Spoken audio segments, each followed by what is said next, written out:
Hey guys, I just came across this short article on driving habits of teens and young adults while I was flicking through the news. This one's a recent one, and as we know, or you may or may not know, the leading cause of death in teens and adolescents is motor vehicle crashes, and that's worldwide across the world. So this one talks about habits, and I just wanted to touch on a few things in relation to purpose and also how habits are developed, because I think it's important in regards to teens and adolescents learning to drive. Now, firstly, basically, it's important for the teen or the adolescent to understand what their underlying purpose is in relation to getting their license and being able to drive. So their aim, a teenager might have an aim to want to get their license, or their aim might be, I want to pass the test on the day, or their aim might be, I want to have a confident driving session with the driving instructor. But their underlying purpose of getting their license and being able to get in that car and drive off might be something completely different. It might be freedom, it might be independence, they might want the ability to come and go as they please. It might be to help out family and friends. It might also be to open up new opportunities in relation to employment and things like that. They might want the ability to go to and from work and to travel further distances than what they can already. So there is an underlying purpose generally as to why a teen will want to be able to drive, and it may not be what is shown or what they usually talk about at a surface level to their friends and family. So it's important to understand that underlying purpose, so you can help them navigate through their driving career and their driving journey. Now, secondly, I want to talk about mastery and what it takes to become a master at a particular skill, at a high level especially. And the first thing is to understand the skill or the ability cognitively. So being able to do this in regards to driving is the first step in becoming a master or becoming highly skilled in relation to it.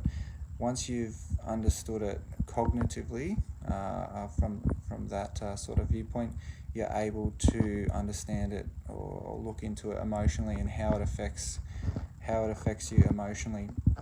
Now, in regards to emotions,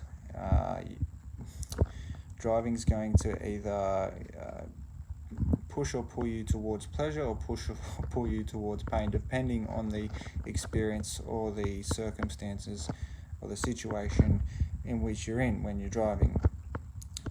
So that's something to be aware of, and you need to understand that depending on the circumstance or the situation, it's going to affect you differently. Okay, so once you've understood it cognitively, once you've understood it emotionally, that's when the physical side of things begin to click. And so once you start doing it physically again and again, and there's some repetition involved, that's when positive feedback loops start to happen.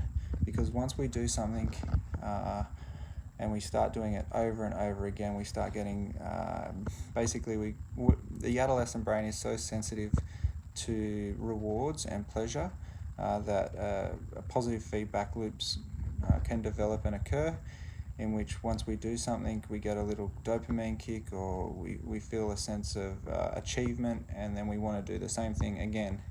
And it's like a snowball rolling down the hill. It just gets bigger and bigger, and the feeling gets stronger and stronger.